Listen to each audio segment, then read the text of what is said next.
Hello నమస్తే అందరికీ. ఇవాళ మన సింప్లీ కుక్ ఛానల్లో రెసిపీ ఏంటంటే రంజాన్ స్పెషల్ షీర్ కుర్మా. రంజాన్ వచ్చిందంటే మనం ఎవరమైనా ఎదురు చూసేది ఒకటి హలీం కోసం అయితే ఇంకోటి షీర్ కుర్మా కోసమే. అయితే ఇది మన ఇంట్లోనే ఈజీగా ఎట్లా చేసుకోవాలనో చూద్దాం. ఈ స్వీట్కి వాడే సేమియా మామూలు సేమియా కంటే మస్తు సన్నగా ఉంటుంది. 1-2 నిమిషాలలోనే ఉడికిపోతుంది. ఇది ఇట్లా సుట్ట లెక్క రౌండ్గా వస్తుంది. మనకు ఎంత అవసరం ఉంటే అంత సుంచుకొని వాడుకోవాలి. ఈ స్వీట్లో మనము చక్కెరతో పాటు కండెన్స్డ్ మిల్క్ కూడా వాడతాము. దీంతో స్వీట్ మంచిగా చిక్కగా అవుతుంది, టేస్ట్ కూడా మంచిగా ఉంటుంది. ఒకవేళ దొరకకపోతే వట్టి చక్కెరనే వేసుకోవచ్చు. ఇక్కడ నేను 1 లీటర్ ఫుల్ క్రీమ్ పాలు వేడి చేసి పెట్టుకున్నా.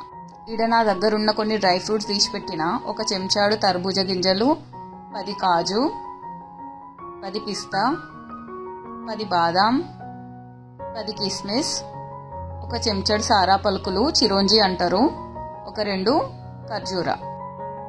ఈ డ్రై ఫ్రూట్స్ అన్నిటిని 1 గంట ముందు గాని ముందు రోజు రాత్రి గాని నానబెట్టి పెట్టుకోవాలి. పిస్తా బాదాం పొట్టు తీయాలి. తర్వాత నానబెట్టుకున్న అన్ని డ్రై ఫ్రూట్స్ కాజు, పిస్తా, బాదాం, ఖర్జూరా సన్నగా పొడువుగా కోసి పెట్టుకోవాలి. ఇవి మంచిగా నానితే ఈజీగా కోయేస్తుంది.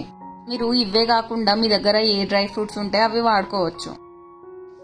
ఇప్పుడు స్టవ్ మీద ఒక కడాయి పెట్టుకుని 2 చెంచాలంత నెయ్యి వేసుకొని ఇందాక కట్ చేసుకున్న డ్రై ఫ్రూట్స్ అన్నీ వేసుకొని ఫ్రై చేసుకోవాలి. ఇవన్నీ నానబెట్టినాయి కాబట్టి పచ్చి పచ్చిగా లేకుండా తడంతా పోయి క్రిస్ప్ అయ్యేటట్టు 2 నిమిషాలు మంచిగా ఫ్రై చేసుకోవాలి.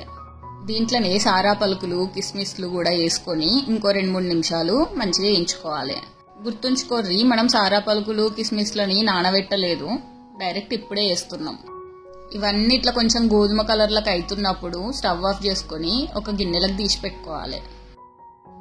ఇప్పుడు అదే కడాయిలో 1 చెంచాడు నెయ్యి వేసుకొని సేమియాని వేయించుకోవాలి.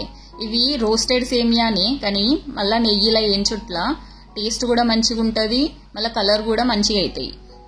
ఈ సేమియా పొడుగుంటే ఇట్లా వేయించినప్పుడు ఇబ్బంది అవుతుంది, అందుకే కొంచెం విరుసుకొని వేయించుకుంటే ఈజీగా ఉంటుంది. ఈ సేమియాని సన్న మంట మీద 5 నిమిషాల సేపు వేయించుకోవాలి. ఇట్లా కొంచెం ముదురు రంగుకి వస్తున్నప్పుడు స్టవ్ బంద్ చేసి ఒక గిన్నెలకు తీసుకోవాలి. అదే కడాయిలకి 1 లీటరు ఫుల్ క్రీమ్ మిల్క్ తీసుకోవాలి.